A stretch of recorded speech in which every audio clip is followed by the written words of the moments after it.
Marcos 10. Unya, may biya si Jesus ni atong dapita ug miadto sa kayutaan sa Judea ug tabok sa suba sa Jordan. Didto, gipundukan na usab siya sa daghang tawo ug gitudloan niya sila sumala sa iyang naandan. Ug dihay pipila ka mga Pariseo nga miduol kang Jesus aron pagbitik kaniya.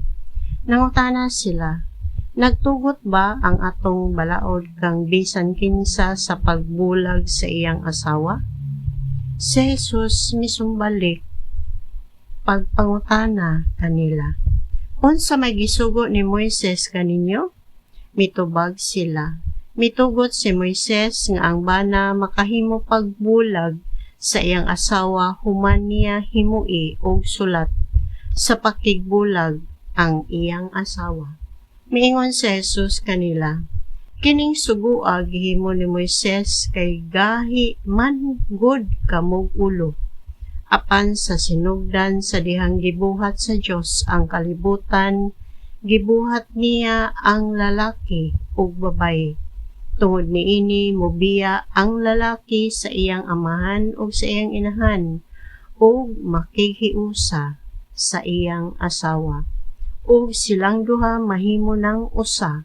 Busa ang bana ug ang asawa dili na duha kundi usa na lamang.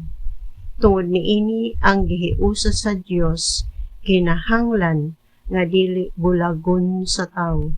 Sa didto na sila sa balay, ang mga tinun-an nangutana kang Jesus may tungod niining butanga.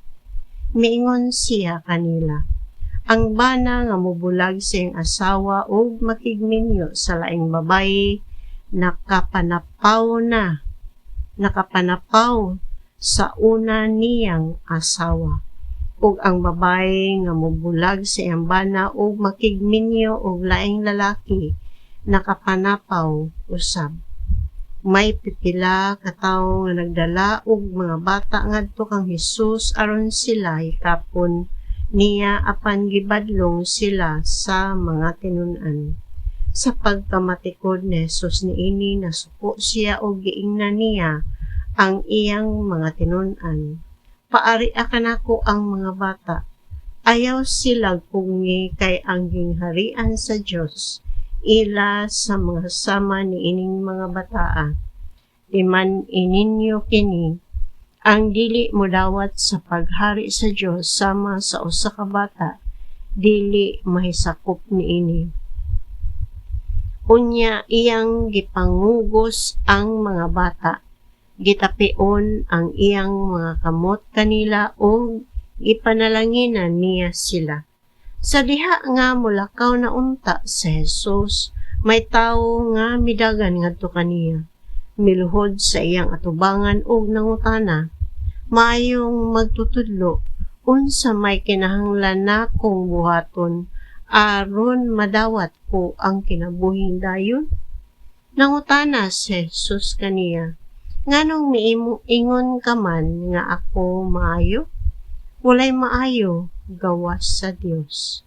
Nahibalo ka sa mga sugo, ayaw pagpatay, ayaw panapaw, ayaw pangawat, ayaw pagbutang-butang, ayaw panglimbong, tahura ang imong amahan ug inahan. Mitubag ang tawo, magtutudlo, nagtuman ako niining tanan, sugo, sukad pa sa akong pagkabatan-on. Mitutok si Jesus kaniya uban ang gugma ug namulong. Usara ka butang ang kinahanglan nimong buhaton. Lakaw ug ibaligya ang tanan mong katigayunan ug ihatag ang halin ngadto sa mga kabus ug maangkon mo ang mga bahandi sa langit. Unya balik nganhi ug sunod kanako. Sa pagkadungog sa tawo niini naguul siya ug masulub-ong mibiya kang Jesus tungod kay dato man siya kaayo. Milingi si Jesus sa iyang mga tinun-an ug miingon kanila, lisod gayud alang sa mga dato ang pagsulod sa gingharian sa Dios. Nakurat ang mga tinun-an sa pagkabati nila niini apan mipadayon si Jesus pagsulti. Mga anak, lisod gayud ang pagsulod sa gingharian sa Dios. Mas sayon pa sa usa ka kamelyo ang paglusot sa lungag sa dagom kaysa pagsulod sa usa ka dato ngadto sa gingharian sa Dios.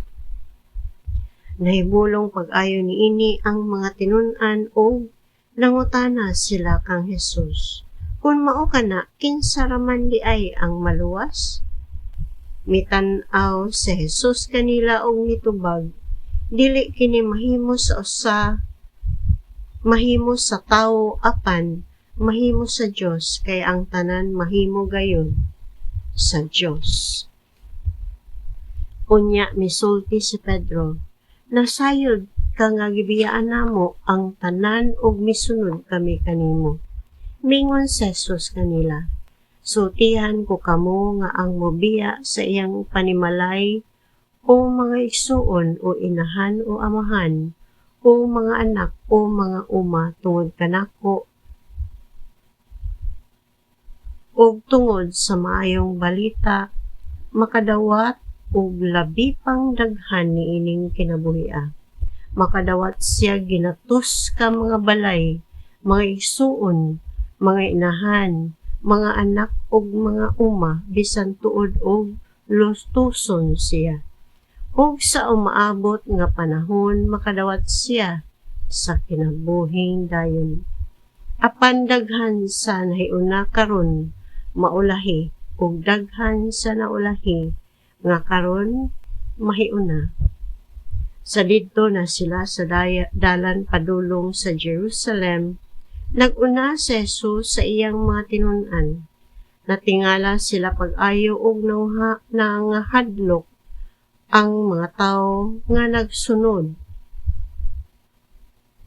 Gipundok na usab ni Jesus ang napulog duha ka tinun-an o gisultihan niya sila bahin sa mga butang nga mahitabo kaniya.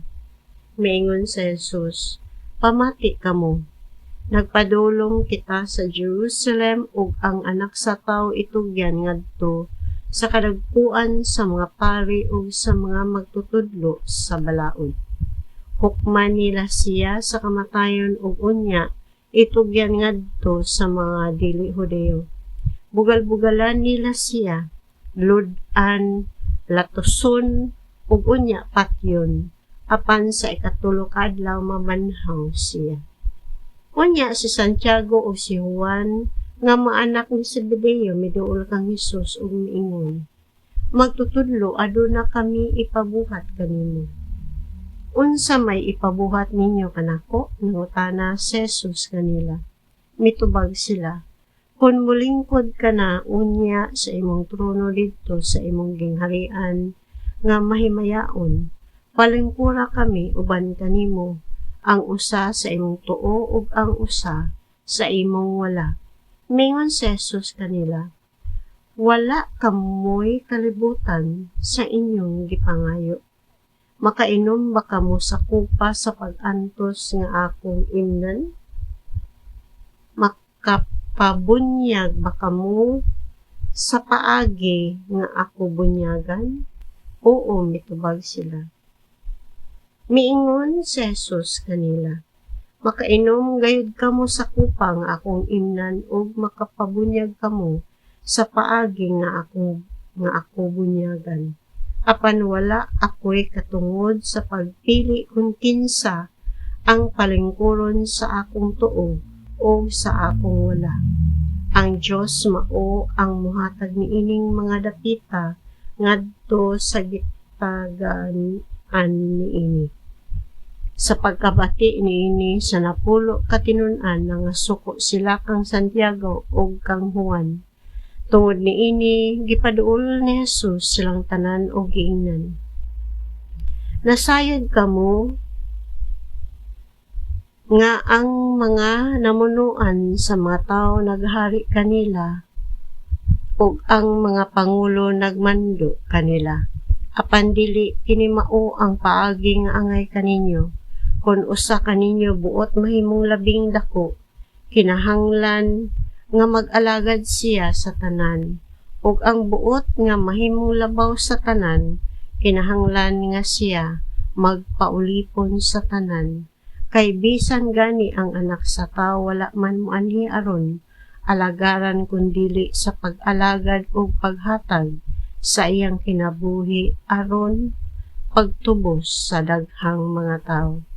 Miabot sila sa Jericho o sa diha nga mobiya na si Jesus uban sa iyang mga tinun-an o sa dakong panon sa katawhan may buta nga makalilimos nga ginganlag Bartimeo nga anak ni Timeo nga naglingkod apin sa dalan.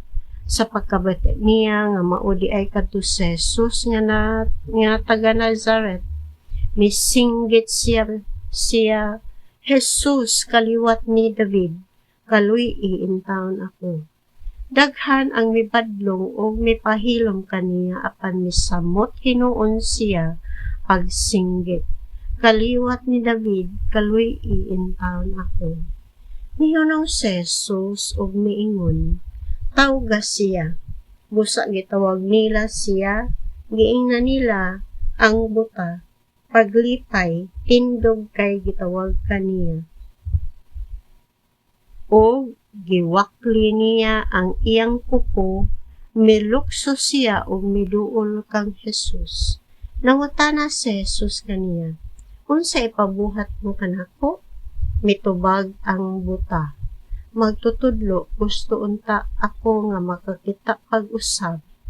O giingnan siya ni Jesus, lakaw na, ang imong pagtuo na kaayo kanimo. Diha, nakakita ang buta ug mikuyog siya kang Jesus.